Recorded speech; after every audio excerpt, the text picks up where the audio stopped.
음악은 따로 들려드립니다. 말로만 하는 음악 이야기. 지난 시간에 마지막으로 얘기했던 그 꼬꼬무 곡이 드러머 쉘리맨의 밴드 쉘리맨 앤 히스맨의 59년도 앨범 샌프란시스코 클럽 블랙호크에서 라이브 앨범 중에 스텝 라이틀리라는 곡을 얘기를 했었는데 이 스텝 라이틀리라는 곡이 베니 골슨이라는 색소포니스트가 작곡했다고 말씀드렸었는데 같은 노래의 제목 스텝 라이틀리인데 다른 사람의 작곡 동명이곡. 그렇죠. 동명 이 곡을 연결고리로 해서 꼬리를 한번 물어보려고 하는데요. 이것도 역시 색소포니스트가 작곡을 했는데 조 핸더슨이라는 색소포니스트가 작곡을 해서 63년 정도의 작곡을 한 모양이에요. 63년에 조 핸더슨이 자기 앨범이 아닌 자기가 사이드맨으로 참여하는 앨범에서 두 번 이 곡을 녹음을 하는데 첫 번째 버전이 63년 8월에 트럼페터 블루 미첼이라는 트럼페터의 앨범에서 이 곡을 연주를 했고 12월에는 비브라포니스트죠. 바비 허처슨의 앨범에서 이 곡을 녹음을 했는데 32번째 꼬꼬무 곡은 바비 허처슨의 더 키커라는 앨범이고요. 63년에 녹음해서 1999년에 발매가 된 앨범인데 그중에 스텝 라이틀리로 정했습니다. 당시 23살이던 새내기 비브라포니스트죠. 바비 허처슨의 첫 번째 리더 세션인데요. 63년에 녹음을 했는데 1999년에야 나오게 된 그런 앨범이어서 그 이전까지는 이 바비 허처슨의 첫 번째 앨범은 65년도에 나온 다이알로그라는 앨범이었어요. 99년에야 이제 그 2년 전에 녹음한 게 앨범으로 나오게 됨으로써 이제 바비 허처슨의 1집이 바뀌게 되는 건데 저는 이 바비 허처슨이라는 비브라포니스트를 잘 못 받아들였었어요. 그 이유인 즉슨 65년에 첫 앨범을 들어보면 25살짜리 새내기 앨범인데 너무 어려운 거예요. 그러니까 약간 아방가르드 재즈를 하고 있어요. 그래서 잘 못 받아들였는데 99년에 이 앨범이 나오게 되고 2000년대 초반에 이 앨범을 처음 듣고 나서 키커라는 앨범 2년 전에 그가 어떤 음악을 했는지를 보고 와 이런 거구나. 그러니까 그 당시 60년대 초반에 그런 거죠. 이제 23살짜리 아티스트가 첫 번째 리더로서 레코딩 세션을 했는데 그거는 묻히고 그동안에 이 아티스트는 취향이 변하고 해서 굉장히 아방가르드 재즈 비슷하게 갔는데 그 2년 전에는 굉장히 풋풋한 하드밥을 아주 듣기 좋고 제 취향이기도 하지만 거기에 맞는 그래서 바비 허처슨을 좀 새로운 발견을 하게 된 앨범이라고 좀 생각을 했고요. 이 앨범 속 그 스텝 라이틀리는 6명이 같이 연주를 하는데요. 바비 허처슨이 비브라폰을 연주를 하고 있고 이 곡의 작곡자인 테너 색소포니스트 조 핸더슨이 색소폰을 연주하고 있고 피아니스트는 듀크 피어슨, 기타리스트는 그랜트 그린, 베이스는 밥 클랜쇼, 드럼은 알 헤어우드가 이렇게 6명이 같이 연주를 하는데요. 14분 18초 정도 돼요. 제가 이 앨범, 이 곡이 좋았던 거는 자기 부분에서 솔로를 충실하게 하면서 굉장히 스윙감 넘치고 굉장히 발랄한 재즈를 하고 있구나. 재즈란 게 저는 그런 생각이 들거든요. 이런 건강한 호흡들이 살아있는 곡들이 좋은 곡이 아닌가 하는 생각을 하게 돼서 이 스텝 라이틀리라는 곡을 정한 이유도 있는데요. 이러한 건강한 호흡이 살아있었던 게 이 멤버 6명 그대로 해서 63년 12월에 이 앨범을 녹음했는데 한 달 전에도 또 한 앨범을 이 멤버 그대로 연주를 했었더라고요. 그 앨범이 33번째 꼬꼬무 곡으로 갈 앨범인데요. 기타리스트 그랜트 그린의 아이들 모먼츠라는 앨범이고요. 63년에 녹음해서 65년에 나온 앨범인데 타이틀곡인 아이들 모먼츠. 그랜트 그린의 앨범 중에 가장 많은 분들이 좋아하고 저 역시 굉장히 좋아하는 앨범인데 아이들 모먼츠를 들을 때마다 느끼는 건데 하드밥 시기 하드밥뿐만이 아니라 재즈 역사에서 가장 독특한 정서를 풍기는 곡이 아닌가 하는 생각을 하게 되는데 하드밥이란 장르가 가질 수 있었던 가장 우아함 15분 가까이 되는 이 연주를 들으면 때마다 느끼는 건데 와 이건 진짜 어떻게 이런 연주를 이들이 해냈을까 하는 생각을 할 정도로 우아함을 갖춘 그런 재즈가 아닌가 하는 생각을 하게 되는데요. 작곡가인 듀크 피어슨의 피아노로 시작을 하고요. 조 핸더슨의 테너 색소폰, 바비 하처슨의 비브라폰 이렇게 솔로가 이어지는데 아무도 서두르지 않아요. 그냥 편안하고 굉장히 서정적인 솔로를 14분 50여 초간 길 연주 시간 동안 이들이 연주를 해내는데요. 왜 이렇게 길어졌나 하는 거 그때도 한번 말씀드린 적이 있었는데 다시 한번 말씀드리면은 첫 번째 솔로를 브렌트 그린이 하는데 원래 약속된 길이가 있었대요. 근데 그랜트 그린이 착각을 했는지 계속 하는 거예요. 그러니까 원래 한 32마디를 솔로를 하기로 했었는데 64마디를 해버린 거예요. 그러니까 그 뒤에 사람도 거기에 맞춰서 길게 연주를 하고 네. 조 핸더슨이 테너를 받았는데 조 핸더슨도 천천히 길게 하고요. 바비 허처슨 그 당시 이제 23살짜리 형들이 오래 하네? 나도 갈까? 그래서 쭉 길게 가서 이 테이크가 끝났는데 이게 첫 번째 테이크였는데 이제 그 당시 블루노트의 프로듀서인 알프레드 라이언이 아니 지금 좋았는데 그래도 이제 판에 들어가려면 앨범에 들어가려면 수록곡에 이제 그거를 생각했을 때 다시 한번 녹음을 할까 해서 한 반 정도로 해서 다시 녹음을 했는데 아무도 그게 좋다고 생각을 안 했대요. 그래서 첫 번째 테이크 그 긴 테이크를 그냥 앨범에 실자 이렇게 얘기가 됐는데 어떤 걸작은 의도하지 않는 우연에서 탄생된다 하는 게 바로 이 케이스가 아닌가. 근데 대부분의 걸작들이 다 우연 같아. 그렇죠. 계획돼서 걸작 나오는 거 거의 없더라고. 그리고 실수이기도 하고. 그렇지. 예.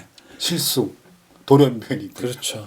재즈 역사가이자 평론가이자 비평가인 스콧 야노우라는 분. 이게 수많은 옛날 앨범들의 리뷰를 쓰신 분인데. 올뮤직의 아주 그냥 상징적인 그런 뭐 스콧 야노우가 이렇게 얘기했다 하고 쫙 리뷰가 나오는 그런 걸 우리가 많이 읽게 되는데 그분이 쓴 에세이가 있는데 What is Hard Bop이라는 에세이가 있는데 그 리스트에 보면은 뭐 마일스 데이비스의 볼륨 2 앨범, 뭐 클리포드 브라운 맥스 로치 퀸텟의 앨범, 아트 블레이키 재즈 메신저스의 모닝 앨범 이런 것들이 쭉 있는데 그중에 이 앨범을 꼽아서 괜히 눈이 가는데 또 한 앨범에 눈이 가더라고요. 그래서 그 앨범으로 34번째 꼬꼬무의 꼬리를 한번 물어보려고 하는데요. 기타리스트 웨스 몽고메리의 앨범입니다. 34번째 꼬꼬무는 웨스 몽고메리의 62년 앨범이죠. 풀하우스. 그 앨범에 있는 I've grown accustomed to her face라는 이 앨범 풀하우스는 웨스 몽고메리가 62년도에 캘리포니아 버클리에 있는 클럽 추보라는 클럽에서 한 라이브 실황을 담고 있는 앨범인데요. 제가 생각했을 때 웨스 몽고메리의 제일 훌륭한 앨범은 이 앨범보다 2년 전인 스튜디오 앨범인데 The Incredible Jazz Guitar of 웨스 몽고메리라는 앨범 이라고 생각을 하는데 그 앨범과 함께 제가 개인적으로는 이 풀하우스라는 CD를 제일 많이 들어온 것 같은데 아까 말씀드린 이제 그 평론가 스콧 야노우가 이 앨범을 굉장히 필수적인 하드밥 앨범이라고 뽑은 이유는 이 공연에 함께 참여한 윈튼 켈리 트리오와 그 색소포니스트 쟈니 그리핀이 함께 하는데요. 그들이 함께 하는 이렇게 굉장히 직진하는 되게 호방한 그런 하드밥 곡들을 때문에 이걸 뽑았을 텐데 역으로 제가 이 앨범에서 가장 좋아하는 곡은 발라드였어요. 이 I've grown accustomed to her face라는 곡인데요. 웨스 몽고메리의 기타의 특성은 전에 우리가 얘기했는데 엄지로 피킹을 한다는 피크가 아닌 엄지로 이렇게 튕기다 보니까 굉장히 둥글둥글한 그런 기타 사운드가 특징이라고 생각하는데 이 앨범에서 들리는 웨스 몽고메리의 기타 음색은 라이브여서 그랬는지 조금 더 카랑카랑한 근데 그 카랑카랑한 음색으로 발라드를 연주하는데 3분 30초 정도. 그러니까 이 앨범에는 모두가 빠져 있어요. 쟈니 그리핀도 쉬고 있고 웨스 몽고메리의 기타 위주로만 한 3분 30초 정도 되는 소품인데 이 I've grown accustomed to her face란 곡은 1956년도 뮤지컬 My Fair Lady 64년에는 영화로도 나온 그 뮤지컬을 위해서 작곡가 프레드릭 로우와 작사가 앨런 제이 러너 이 두 사람이 콤비로 50년대, 60년대에 굉장히 수많은 뮤지컬들을 히트시킨 콤비인데 이들이 작곡한 곡인데요. 남자 주인공이 교수인데 이 교수가 친구랑 내기를 하죠. 그 하층 계급의 여인을 데려다가 요조 숙녀를 만들 수 있느냐. 그러면서 이제 이 사건들이 벌어지고 영화 엔딩에는 그 하층 계급의 여인이 오드리 헵번이 분한 여인인데 이 여인이 이제 자기의 삶을 찾아서 떠나겠다 했는데 막상 이 주인공 교수는 이 여자의 목소리와 이 여자의 얼굴에 벌써 익숙해진 자신을 발견을 하는 거죠. 그래서 굉장히 허세도 떨어보고 괜찮아 뭐 갈 테면 가 이렇지만 그녀의 얼굴이 익숙해져 있고 그녀의 목소리가 들리는 듯하고 사랑에 대한 깨달음 뭐 이런 걸 노래한 가사로 보면 그런 노래인데 연주곡으로만 들어도 좋고 영화나 뮤지컬 속의 이야기 속에 있는 남자의 마음으로 봐도 웨스 몽고메리의 해석이 굉장히 훌륭하구나. 그러한 매력이 있는 곡이어서 한번 골라봤고요. 개인적으로 이 곡을 한 버전 더 좋아하는 버전이 있는데 챗 베이커의 버전이에요. 챗 베이커의 59년 앨범인데요. 챗 베이커 Plays the Best of Runner and Low라는 앨범인데 여기서 러너 앤 로우가 이 두 작곡가 작사가 콤비 프레드릭 로우와 알란 제이 러너를 이야기를 하는 건데 50년대와 60년대 이들이 작곡한 곡들을 챗 베이커의 어떤 서정적인 트럼펫으로 들을 수 있는 앨범인데요. 이 앨범 속에서 이 I've Grown Accustomed to Her Face 말고 제가 좋아하는 곡이 있어서 그 곡으로 35번째 꼬꼬무를 한번 이어보려고 합니다. I Talk to the Trees라는 곡입니다. 나무에게 말을 걸어봅니다. 챗 베이커가 1959년에 7월에 녹음한 앨범인데요. 이 앨범에 여러 관악기 주자들이 참여를 하고 있어요.